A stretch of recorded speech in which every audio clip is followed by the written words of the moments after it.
Dans le cadre de mon installation d'apiculture, j'ai organisé aujourd'hui la fête du miel à Saint-Christophe-en-Oisans. C'est une grande première à Saint-Christophe, et je dirais même dans la région, puisqu'il n'y a pas de fête de miel en Oisans. J'ai fait des animations ponctuelles pour expliquer aux gens comment vivaient les abeilles, comment s'organisait la ruche, qu'est-ce qu'elles faisaient comme produit. À l'intérieur, comme ça, tout doucement, il va faire un trou sur la ruche et il fait un creux, il fait un trou. Et puis ensuite il s'envole, il fait le tour de la ruche, puis il arrive derrière la ruche, et qu'est-ce qu'il fait? Si vous écoutez. Alors les abeilles disent qu'est-ce qui se passe? Et donc elles vont sortir par le trou, et le pivert lui, il arrive de l'autre côté, et puis il les mange, petit à petit, chaque fois qu'il y a une abeille qui sort. J'ai appris que le prédateur des abeilles, c'était le frelon asiatique, et le super prédateur, c'était le pivert. Et aussi qu'il y a des fleurs où il y a beaucoup de pollen, et il y en a qui n'y a pas beaucoup.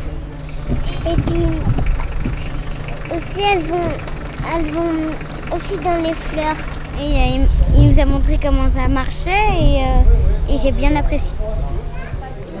Si tu veux que l'orange soit ici. Et ensuite, il y a eu aussi l'atelier de création de masques d'abeilles. Ça a été important. J'ai vu qu'aujourd'hui, il y a pas mal d'enfants qui sont venus, environ une trentaine.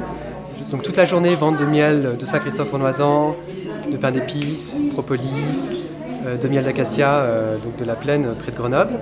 Les gens ont été ravis de l'organisation, de l'exposition. C'était vraiment c'était super. Et puis bon, il a fait beau, donc ça a joué beaucoup. Donc rendez-vous l'année prochaine. Alors j'ai eu la chance de connaître deux astronomes avec qui j'avais déjà collaboré dans le passé et m'ont fait donc le plaisir de revenir, enfin même de venir à Saint-Christophe pour leur toute première fois ici.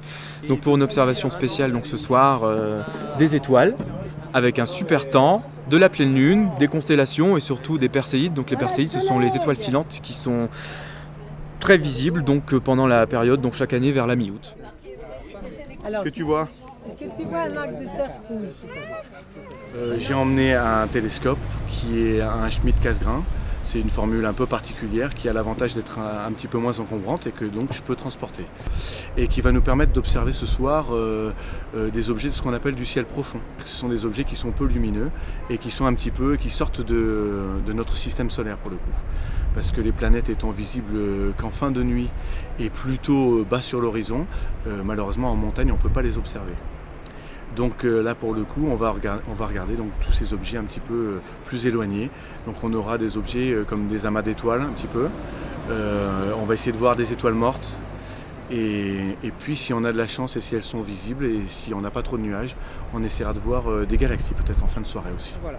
En complément de l'observation, qui sera peut-être un peu difficile compte tenu de la Lune qui est trop brillante et qui va nous cacher une partie des objets que l'on pourrait voir, je vais remplacer ça par une sorte de panorama de l'univers en deux parties. La première partie, ça sera distance et dimension de l'univers, les différentes dimensions, mensuration si vous voulez de l'univers. Et puis la deuxième partie, ça sera la vie de l'univers depuis sa naissance jusqu'à nos jours.